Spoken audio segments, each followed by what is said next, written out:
அடுத்த வீடியோ பாருங்கள். பிஜிடிஆர்பி தமிழில் திணையளவு போதா சிறுபுல் நீர் நீண்ட பனையளவு காட்டும் படித்தாள். இப்பாடல் வரி கபிலர் பாடியிருக்காரு.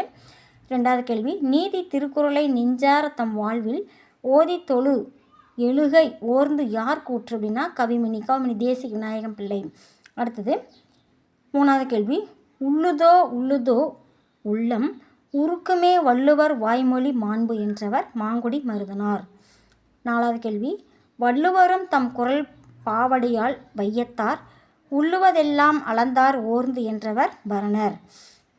5வது கேள்வி, தமிழில் முதல் காப்பியம் சிலப்பதிகாரம். 6வது கேள்வி, சிலப்பதிகாரத்திற்கு வழங்கும் பெயர்களில் ஒன்று எது அப்படின்னா உரையடையிட்ட பாட்டுடை செய்யுள். அடுத்தது 7வது கேள்வி, சிலப்பதிகாரத்தின் உட்பிரிவு காதை.